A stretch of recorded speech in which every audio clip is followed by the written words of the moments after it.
थी उन नौजवान लड़कियों को जलील करते हुए, उनके कपड़े फाड़ने की, उनको बेरहमी से गंदी तरह पिटवाने की? क्यों डरते हैं आप इस देश के नौजवानों से?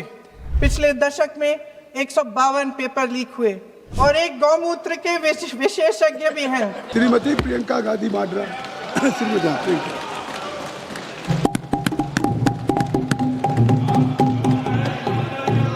धन्यवाद अध्यक्ष महोदय जी, आपने मुझे इस विषय पर बोलने का मौका दिया।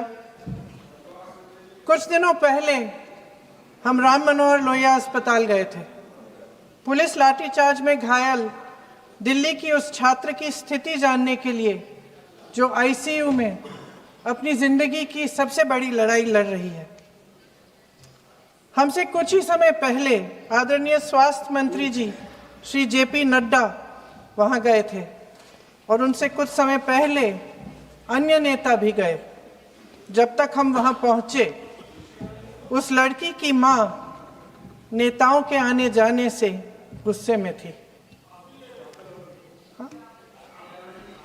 सुन लीजिए,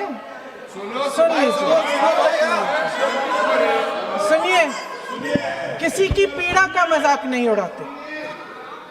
कोई भी हो, किसी की पीड़ा का मजाक नहीं उड़ाते।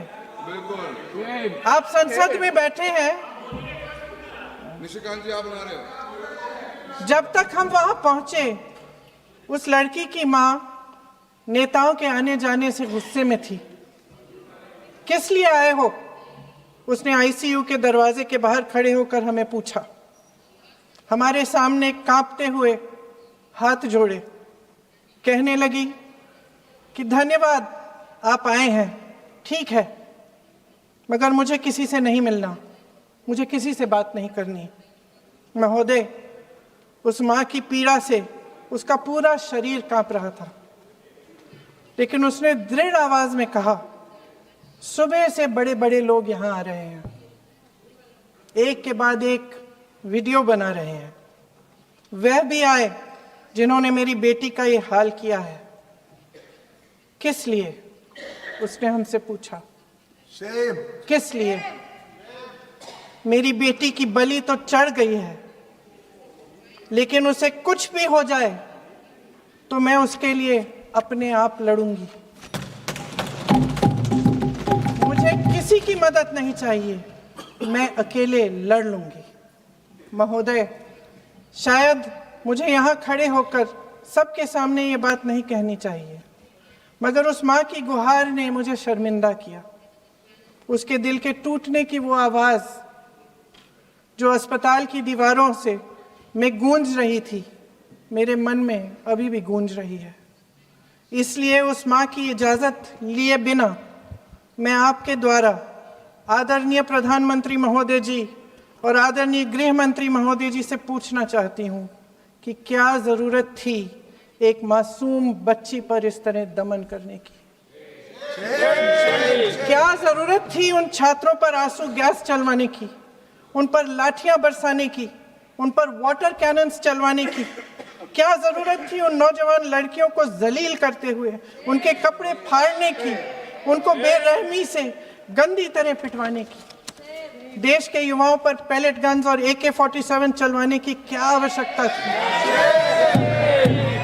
क्या वे आतंकवादी थे? क्या आतंकवादी हैं? टेररिस्ट हैं? हाँ, कांग्रेस बोल रही है। हाँ, कांग्रेस बोल रही है। जवाब दीजिए, जवाब दीजिए। कांग्रेस बोल रही है, जवाब मांग रही है, जवाब दीजिए।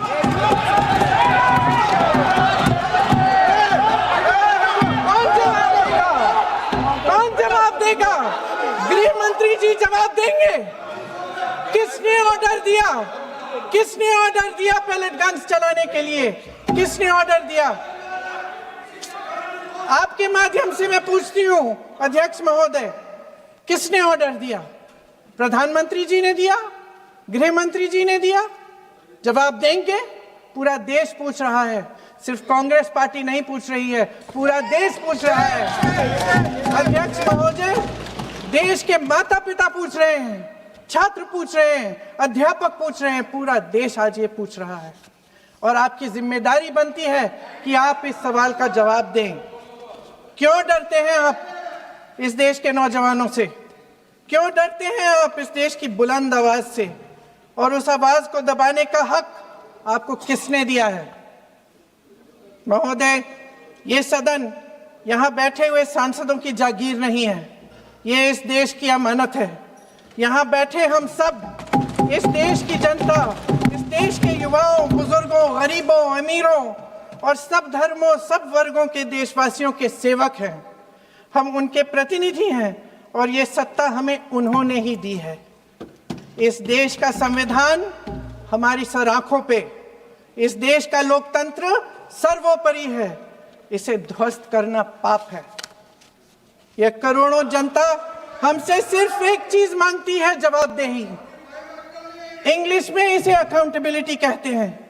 हमें सत्ता देकर, हमें यहां तक लाकर सिर्फ उसकी ये गुहार है कि जो हम करें उसकी भलाई के लिए करें, और अगर उनके साथ अन्याय हो तो हम उनके प्रति जवाबदेह बने और उन्हें न्याय दिलवाएं। पिछले दिनों हजारों बच्चे सड़क पर उतरे, उन्होंने अपनी पीड़ा व्यक्त की। गांधी जी के दिखाए हुए रास्ते पर अहिंसा और सत्य को अपने दिलों में रखते हुए, गाते, मुस्कुराते हुए शांतिपूर्वक प्रदर्शन किया। लोकतंत्र के सबसे पवित्र सिद्धांत के तहत उन्होंने अपनी आवाज उठाने का अधिकार कायम किया। ये उस भारत के बच्चे हैं जो गांव में रहते हैं, जो महानगरों में रहते हैं, जो छोटे कस्बों में, छोटे शहरों में रहते हैं, जहां माँ अपने गहने बेच देती है, पिता अपनी जमीन गिरवी रख देता है, एक परिवार अपनी पूरी जिंदगी की कमाई बच्चे के सपने पर खर्च देता है। और अब उन्हीं बच्चों को लगने लगा है कि आज इस देश में मेहनत से ज्यादा बेईमानी मायने रखती है, मेरिट से ज्यादा पैसा मायने रखता है। तब सिर्फ एक छात्र नहीं हारता, उम्मीद हारती है। इन परेशान बच्चों ने अपनी उम्मीदें आपसे साझा की। उनकी मांगे क्या थी? कि पेपर लीक करके उनके साथ जो बार बार अन्याय किया जा रहा है उस पर कार्रवाई की जाए, कि जो सिस्टम उनके भविष्य को कुचल रहा है उसे सुधारा जाए, कि जो माफिया उन्हें घेरे हुए है उसे हटाया जाए, कि जिस मंत्री के कार्यकाल में यह सब हुआ वह इस्तीफा दे, कि उन पर बर्बरता करने वालों पर कार्रवाई की जाए और उसके लिए माफी मांगी जाए। बस यही उनकी मांग थी ना, कि जो शिक्षा और स्वतंत्र अभिव्यक्ति का अधिकार उन्हें संविधान ने दिया है उसे कायम रखा जाए। महोदय, हमारे एजुकेशन सिस्टम में कुछ समय से बहुत खामियां भर चुकी हैं। बच्चों पे जो प्रेशर डाला जाता है उसकी वजह से सैकड़ों बच्चों ने आत्महत्या कर डाली है। उससे भी ज्यादा बच्चे डिप्रेशन में डूब रहे हैं। परिवारों पर बच्चों को पढ़ाने लिखाने के लिए घूस, capitation fees, tuition fees, coaching fees आदि के घिनौने दबाव हैं। लोन लेने पड़ते हैं, सामान बेचना पड़ता है और उसके बावजूद कोई गारंटी नहीं कि उनके बच्चों के भविष्य मजबूत बन पाएंगे, क्योंकि बेरोजगारी चरम पे है। इस सरकार ने रोजगार पैदा करने वाले सभी सेक्टर्स को लगातार कमजोर किया। एग्जामिनेशन सिस्टम खुद फेल हो गया है। पिछले दशक में 152 पेपर लीक हुए, 750 करोड़ छात्र प्रभावित हुए, मगर एक भी दोषी, एक भी माफिया को सजा नहीं।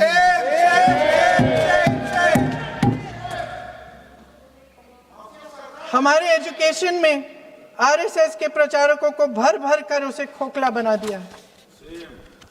जबरदस्ती एनटीए बनवाकर सिस्टम का केंद्रीकरण करके उसे और भी उलझा दिया। देश के कुल बजट में, हाँ जी जबरदस्ती, आपने अभी अभी सुना तमिलनाडु के हमारे साथी क्या कह रहे थे। देश के कुल बजट में एजुकेशन बजट की हिस्सेदारी हर साल बढ़ाने की बजाय घटती जा रही है। 1.4 लाख करोड़ रुपया का पूरा बजट एजुकेशन बजट है और 1.32 लाख करोड़ सिर्फ नीट देने वाले 22 लाख बच्चों के परिवारों से हर साल खींचा जाता है। एक और शर्मनाक आंकड़ा भी है। 1.4 लाख करोड़ रुपया हमारा पूरा एजुकेशन बजट और 16 लाख करोड़ रुपए जो मौजूदा सरकार ने बड़े उद्योगपतियों के लोन माफ किए हैं। सोचिए कि इस सरकार की प्राथमिकताएं क्या है। सच ये है अध्यक्ष महोदय कि जिस तरह अस्पताल में उस छात्रा की मां का विश्वास पूरे सिस्टम से हट गया है, उसी तरह देश के युवाओं का भरोसा इस पूरे सिस्टम से टूट चुका है। और जब इस तरह देश के भविष्य हमारे युवा निराश होकर सरकार और सिस्टम से अपना भरोसा हटा देते हैं, तो उस भरोसे को फिर से बनाने के लिए सिस्टम के अंदर से जवाब नहीं ढूंढा जा सकता, उसके दायरे से बाहर निकलना पड़ता है, नए सिरे से ठोस प्रयास करने पड़ते हैं। अफसोस की बात यह है अध्यक्ष महोदय कि इतना हो जाने के बाद भी आदरणीय प्रधानमंत्री महोदय जी और उनके साथी इस सच्चाई को समझ नहीं पा रहे हैं। वे अभी भी ये सोच रहे हैं कि पीआर, नैरेटिव चेंज और पालतू मीडिया के सहारे एक बार फिर उनकी नैया पार हो जाएगी। परसों शिक्षा मंत्री जी ने शर्मनाक परिस्थितियों में अपना इस्तीफा दिया और कल यहीं मकर द्वार पर मेरे सत्ता पक्ष के सांसदों ने जिंदाबाद के नारे चिल्लाते हुए उनका संसद में ऐसे स्वागत किया जैसे मानो कोई सुपरस्टार पहुंच गए हैं। विडंबना देखिए महोदय, जब भूतपूर्व शिक्षा मंत्री को मुकुट पहनाया जा रहा था, स्वागत हो रहा था उनका, तब महाराष्ट्र में एक परिवार पेपर लीक पीड़ित अपनी बेटी की आत्महत्या का शोक मना रहा था। आपकी सरकार ने देश के करोड़ों छात्रों को क्या संदेश दिया? आपको किस बात का गौरव है, किस बात का अभिमान है? ये कौन सा अहंकार है? जहां आंखों में शर्म होनी चाहिए वहां बेशर्मी और स्वागत के नगाड़े बजाए रह रहे हैं। एक तरफ मातम है, दुख है, यहां फूल माला डाल रहे हैं। कोई आप पर कैसे यकीन करे? प्रधानमंत्री महोदय जी ने नया शिक्षा मंत्री चुना, एक ऐसे व्यक्ति को इस पद पर आसीन किया जिस पर अपनी सहमति व्यक्त की, खुशी जताई। देश की करोड़ों लड़कियों को प्रधानमंत्री जी ने इससे क्या संदेश दिया? सर, अखबारों में है, अखबार में नहीं। मेरा कुछ भी बोल के चले जाते हैं क्या? अरे ये तो कैसा क्या है इनके पास? ऐसा ही कोई आरोप लगा दीजिएगा। कोई नियम कानून नहीं है।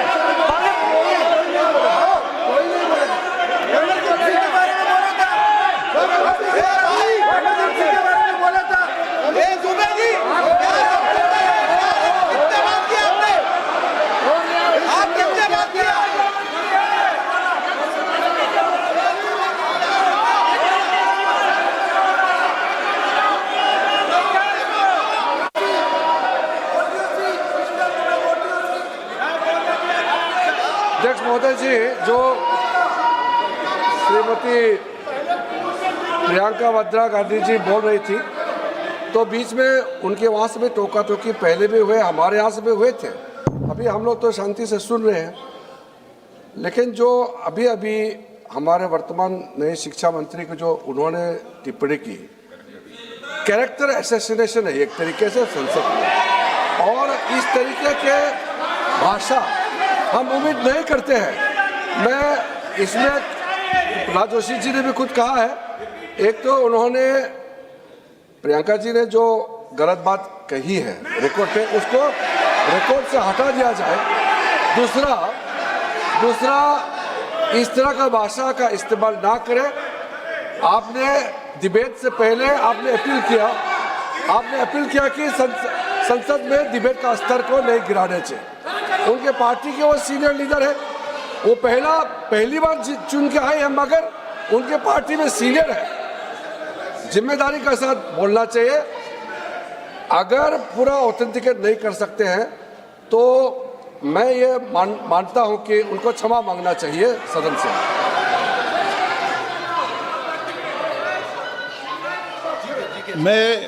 मेरा मत ये है, सदन के अंदर ये सदन सर्वोच्च लोकतांत्रिक संस्था का सदन है, इसका एक एक शब्द हमेशा रिकॉर्ड में रहता है।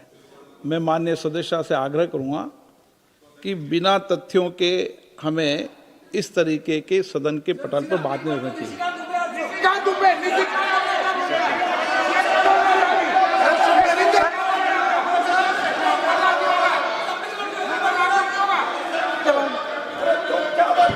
ये तो डिलीट कर दिया, लेकिन आगे भी वो भी डिलीट करा सर। ये जो किसी का बोलता वो भी ये सीधे क्या बोल रहा था, क्या कर रहा था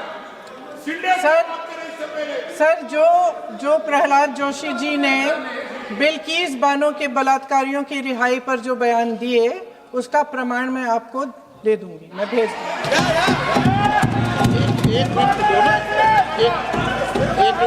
मैं ऑथेंटिकेट कर लूंगी। स्पीकर का डायरेक्शन 115, उनको पहले ऑथेंटिकेट करने का है सर। ऑथेंटिकेट करेंगे उसके बाद वो आगे बढ़ेंगे, ऐसा नहीं होगा। पहले ऑथेंटिकेट करने दो सर।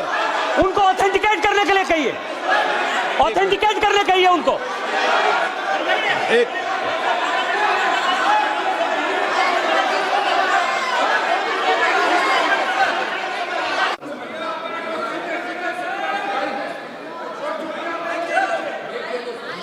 आप उनको बोलने दो, आप मत करो डिस्टर्ब। मैं एक विषय बता दूं, एक मिनट बताऊं।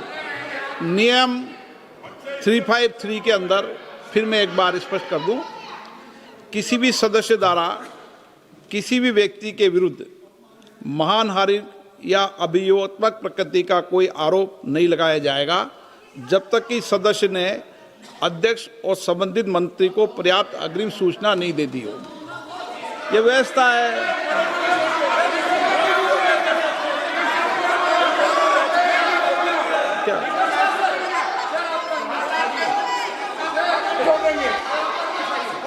House, ma'am, the same house, Honorable Shrikant Dubey told, still that is in the record about Indira Gandhi ji.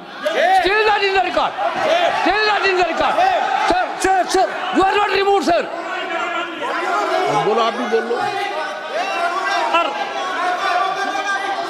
Sir, केसी वेणुगोपाल जी ने जो नाम लिया है और मैं नेहरू जी के बारे में जो बात कहा है मैंने सर, मैं उस पर कायम हूं और मैं किताब जो है ऑथेंटिकेट करने के लिए तैयार हूं। मैं फिर दोबारा रिपीट कर रहा हूं, आई एम अगेन रिपीटिंग, यही फैक्ट है और वो किताब में ऑथेंटिकेट करके दे रहा हूं। I am authenticating that book.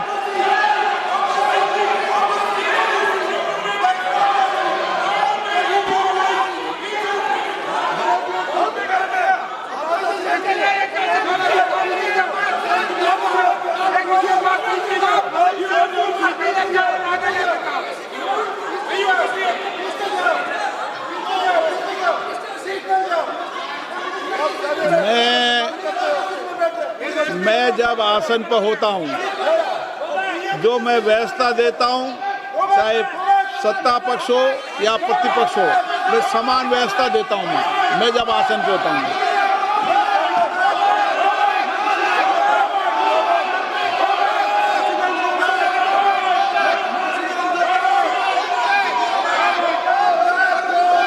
Please बोलने दो, आप उनको बोलने दें, उनको बोलने दें। नो,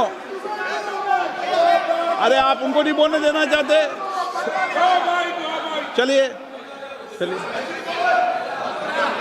114 प्लीज चाहिए। सर प्रियंका जी को ऑथेंटिक करना चाहिए, ऑथेंटिकेट करना चाहिए, और जो मिस इन्फॉर्मेशन कर रहे हैं, नहीं तो मिस इन्फॉर्मेशन के लिए कार्रवाई करना चाहिए सर। ये क्या कुछ भी बोल के चल सकते हैं क्या? और procedure for the minister the correcting the mistake 114 में अगर वो आपने जो रूल का जिक्र किया 353 में, मुझे कोई नोटिस नहीं दिया है, मैं इधर प्रेजेंट हूँ और मैंने ऐसे कैसे ऐसा कैसे बिना ऑथेंटिकेशन बोल सकते हैं मुझे बिना नोटिस दिए हुए? इसलिए मैं इसको खंडन करता हूं और उसको एक्सपेल करना चाहिए और उनको माफी मांगना चाहिए।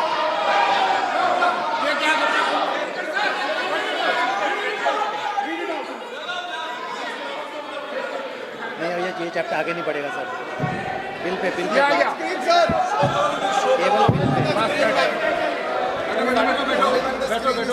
Sir sir here is a newspaper माननीय आर्टिकल सदस्य, सर पूरा बुक ही लेके आए आपने बुक ही लेके आ सकता है। Sir, written by a respected माननीय journalist, सदस्य, I will authenticate using this, sir. आप माननीय सदस्य प्लीज इसको छोड़ दें।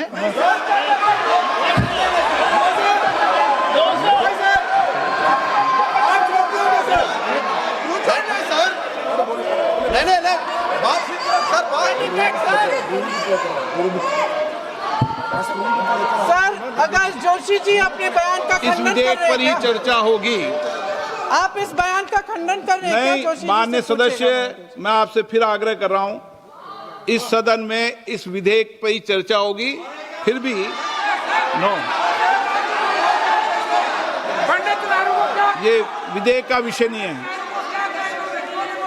आप नो,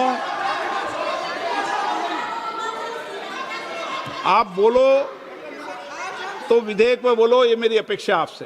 प्लीज सर, कभी- छोड़िए, ये रख दो। इस विषय को छोड़िए।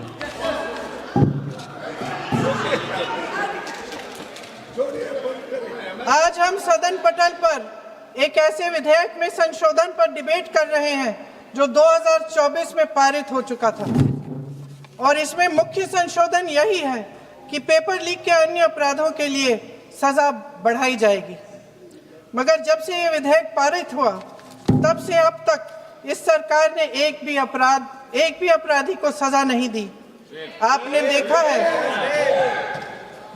आपने देखा है कि कल और परसों से फेस रिकॉग्निशन द्वारा प्रदर्शन करने वाले बच्चों के नाम और पते सार्वजनिक किए जा रहे हैं,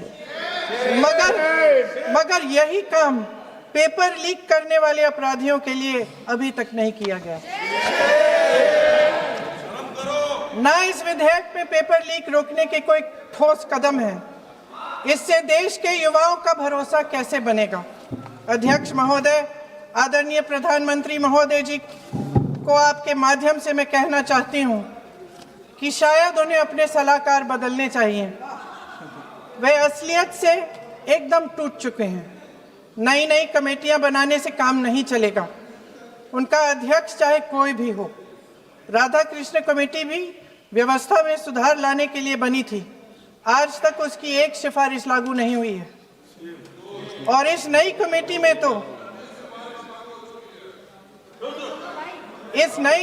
में तो एक एक्स-आईबी चीफ, फिर चिल्लाएंगे, एक एक्स-आईबी चीफ, एक आईटी कंपनी के मालिक और एक गौमूत्र के विशेषज्ञ भी हैं।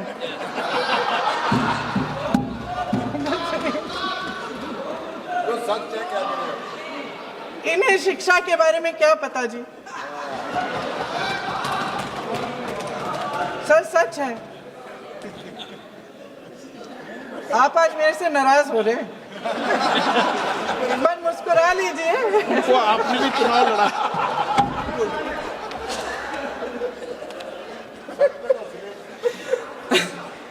सर, फास्ट ट्रैक कोर्ट्स का रिकॉर्ड पहले से ही बहुत खराब है।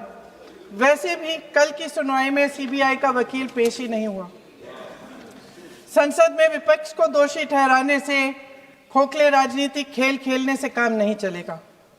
आप जेन जी का भरोसा वापस जीतना चाहते हैं तो नए नए एंगल से अपने फोन से नए नए वीडियो बनाने से नहीं होगा।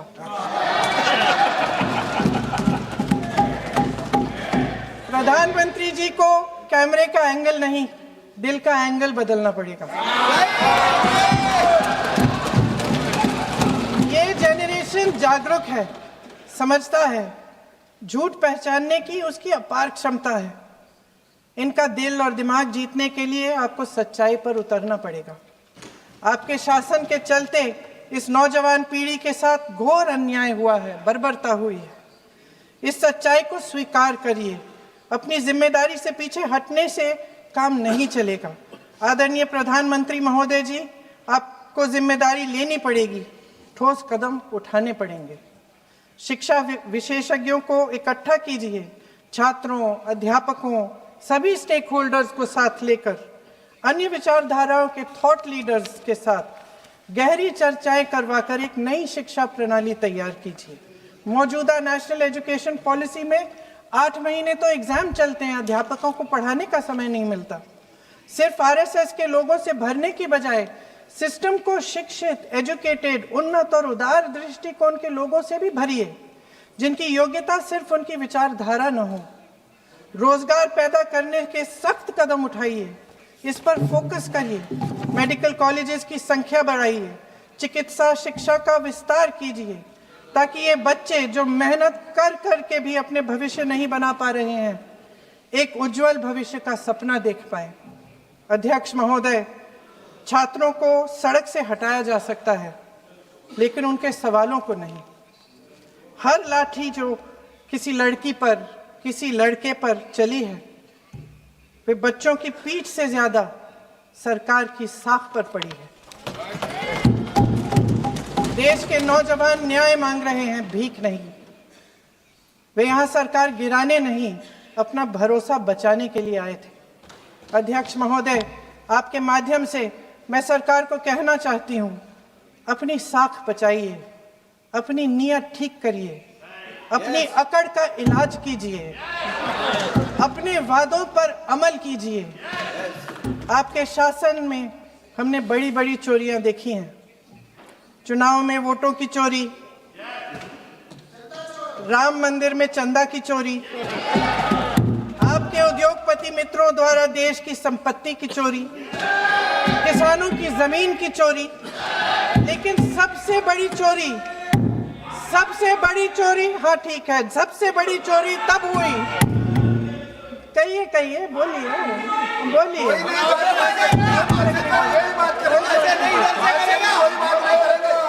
सुन लीजिए, शांति से सुन लीजिए, शांति से सुन लीजिए। आपको मौका मिलेगा, आप जितनी भी चोरियों की बात करना चाहते हैं आप कर लीजिए, अभी मेरा समय है। सबसे बड़ी चोरी तब हुई जब देश के नौजवानों के भविष्य, उनके सपने चुराए गए। भविष्य की चोरी, सपने की चोरी किसी भी चोरी से कहीं बड़ी होती है महोदय। अगर देश का युवा निराश हो जाए, अगर देश का युवा निराश हो गया, उसकी उम्मीद टूट गई, तो सबसे बड़ी हार भारत की हार होगी। और हम कांग्रेस और विपक्ष के लोग जान दे देंगे, मगर भारत की हार नहीं होने देंगे। जय हिंद। सर, अब तो मुस्कुरा लीजिए, भाषण खत्म।